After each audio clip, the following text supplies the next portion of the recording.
It can fill and fuel you for the rest of the day. Amy Roskelley is here to teach us the art of the lunchtime power plate. I like that. That title right there is like, I got this. That's right. We can make it happen.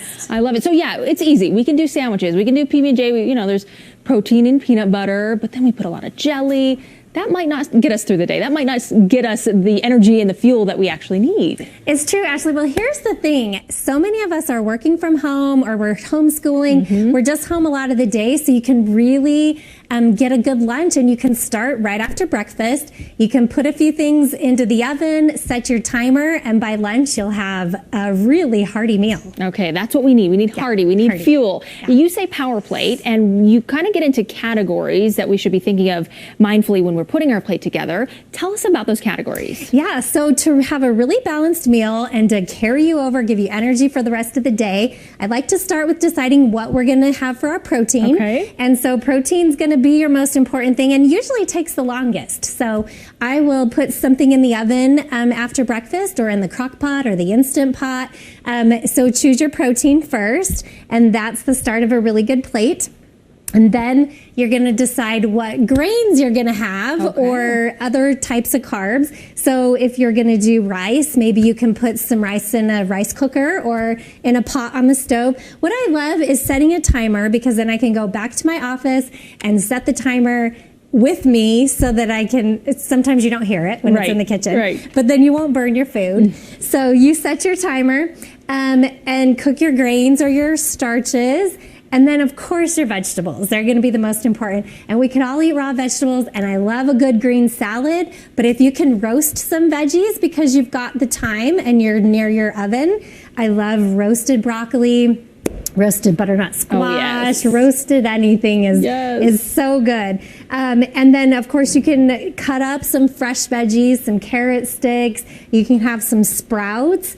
And then the last thing to make a balanced plate, I like to have some toppings. So to make it really, really tasty, I've made some little, like this one's a teriyaki dish. So this is a little bit of orange sauce with some orange juice, and you can just keep that in your fridge.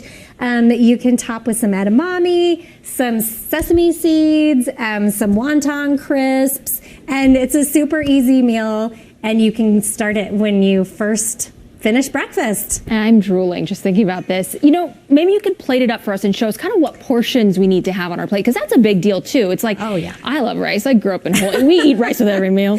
But rice is maybe not so much of our friend. We don't want to put too much on there, right? Yeah, so I will usually measure out 1/3 of a cup to 1/2 a cup, and that's going to be 1 serving of grains.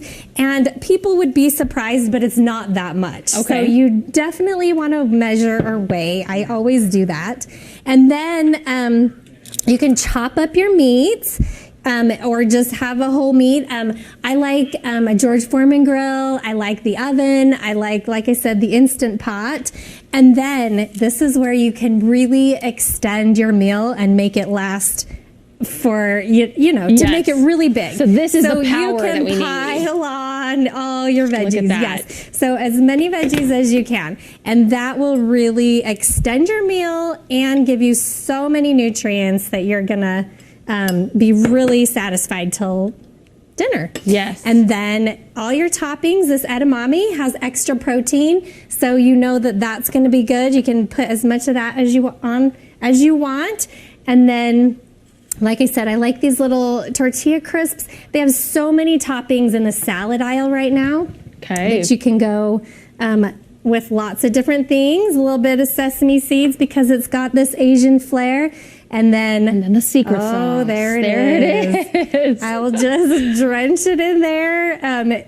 Yeah, you can. And do you just keep going with the sauce, or you kind of, you know, liberal? I mean, clearly you're into that. No. You know, it depends what you're putting in it. But if it's a fat-based sauce or a dressing, then I stick to 1 tablespoon or 2 tablespoons, and that's plenty. That's plenty, and you can mix it up, and you'll be loving it. I love it. Well, thank you so much for these ideas today. This is really giving us a good idea of how much we really should be putting on our plate and what will fuel us throughout the day, which is what we need.